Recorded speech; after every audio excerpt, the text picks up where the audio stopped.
Ya, memang benar. Manusia itu terbatas.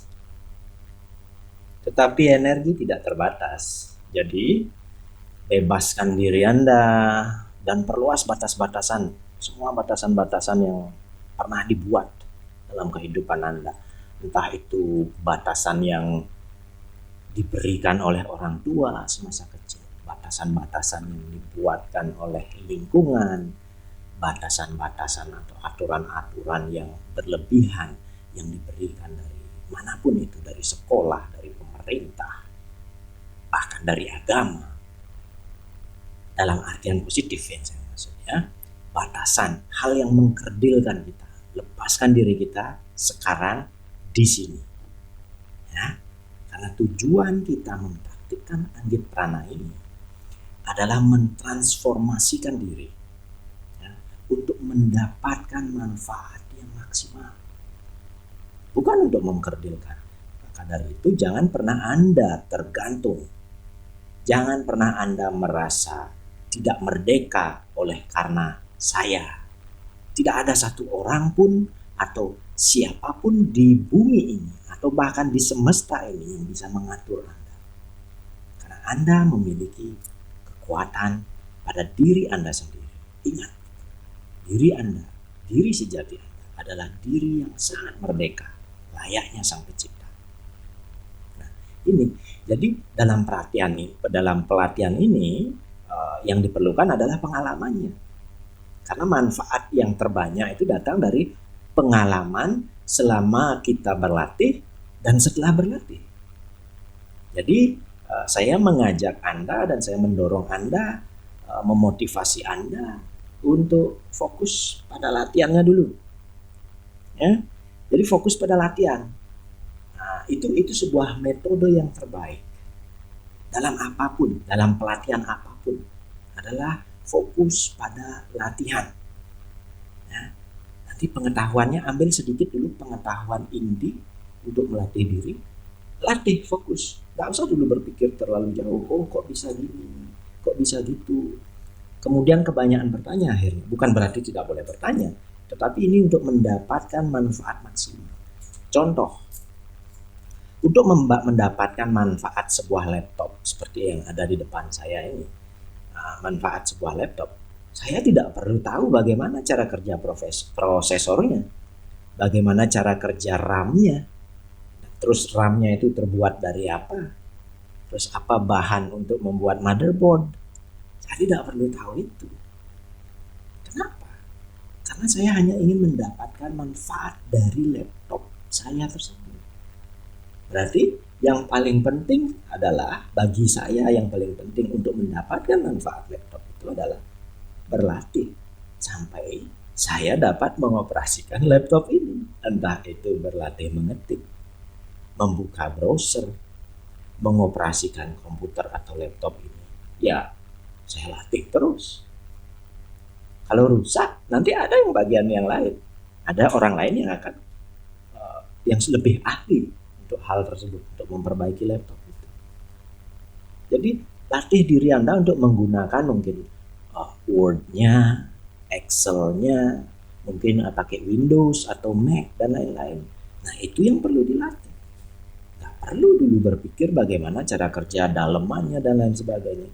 Itu akan memperlambat proses belajar. Bukan mempercepat, justru sebaliknya, justru memperlambat. Nah, contoh lainnya, misalnya ketika Anda ingin mendapatkan manfaat dari sepeda motor atau mobil, ya. Jadi Anda yang perlu Anda lakukan ya berlatih mengemudi. Berlatih mengemudi itu. Gak perlu tahu gimana caranya orang bikin bannya, gimana orang bikin aki, gimana sistem kelistrikannya, gimana karburator bekerja, bagaimana tuas mesin itu bekerja. Tidak perlu. Karena itu adalah di tingkat yang berbeda. Di tingkat Anda ingin mendapatkan manfaat adalah dengan berlatih. Berlatih mengemudikan diri Anda sendiri. Anda boleh saja mengetahui beberapa. Tetapi kalau sudah Anda tahu bagaimana cara mengemudi yang benar, bagaimana cara mendapatkan manfaat dari apa yang sedang Anda lakukan. Nah, di sana baru Anda boleh melanjutkan. Bukan berarti tidak boleh mencari hal atau metode yang terbaik. Kalau Anda mengikuti metode yang saya berikan ini, maka saya yakinkan Anda akan merasakan manfaatnya hanya dalam 1 minggu. Bahkan ada beberapa orang 3 hari saja berlatih ini sudah luar biasa manfaatnya. Begitu juga ketika Anda belajar teknik Anggit Prana ini, berlatih saja dulu. Nggak usah dulu bertanya terlalu banyak, lakukan saja kecuali yang agak membingungkan. Cukup lakukan saja ketika saya berikan petunjuk, menarik nafas begini caranya. Lakukan dulu, sampai di sana ada kesulitan baru bertanya. Jadi itu metodenya. Nanti saya akan pasti jawab semua. Kita akan punya sesi Zoom meeting. Ya, ketika saya arahkan, masukkan udara dulu ke perut, kemudian ke dada, terus ke atas, ke bagian kepala atau ke otak. Nah, terus saja lakukan aja terus seperti itu, karena nanti akan terbiasa. Kita membangun sebuah subconscious skill di sini. Ini tidak bisa dibangun dengan anchor. Kalau orang hipnosis bilang anchoring, nggak bisa. Ini harus repetition. Ya. Selama Anda melakukannya secara berulang-ulang, maka secara otomatis sistem ini akan berfungsi dan mengalami banyak sekali keajaiban. Bahkan tidak pernah terpikir, yang belum pernah kita pikirkan sebelumnya. Ya. Jangankan saya, Anda, atau siapapun yang ada sekarang ini, seorang yogi pranayama itu membutuhkan puluhan tahun untuk memahami sistem, untuk memahaminya. Belum mengetahui secara langsung ke dalam, itu tidak mungkin. Kita hanya memahami, oh seperti ini loh efeknya kalau saya bernafas seperti ini. Seperti ini loh efeknya kalau saya menahan nafas seperti ini. Begini efeknya kalau saya menghembuskan nafas seperti ini. Nah, ini sebuah pengetahuan yang didapat dari pengalaman.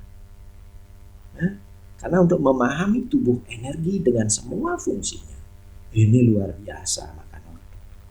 Tapi dengan ini saya akan berbagi dari pengalaman saya.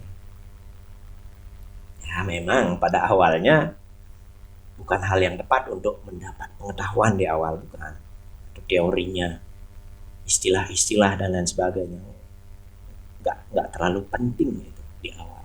Cukup tahu cara bernafas yang benar, lakukan dulu 1 atau 2 kali latihan, atau mungkin 3 kali latihan, 2 hari 3 hari, Anda akan tahu gitu. Dengan protokol yang sudah diberikan nanti saya akan berikan. Ya, kalau seseorang itu hanya sibuk dengan teorinya, mereka mungkin cuma akan jadi orang yang tahu. Orang yang tahu itu bukan orang yang mengalami, itu beda. Ya, jadilah orang yang mengalami, orang yang berpengalaman. Bagaimana caranya? Lakukan, praktekkan, ulang-ulang terus. Ya. Seseorang yang tahu, dia bukan praktisi. Seperti itu.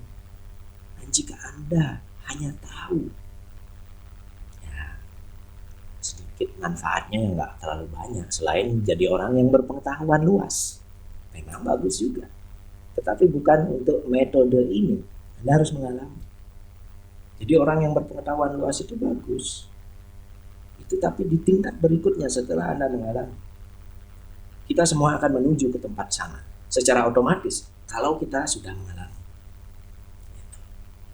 Kenapa saya bilang katakan itu penting? Karena bagi saya punya moto atau kata-kata yang selalu saya sampaikan. Ketika Anda telah melakukan langkah pertama, yaitu berlatih, jadi Anda dapat pengetahuan praktisnya. Istilah saya seperti ini.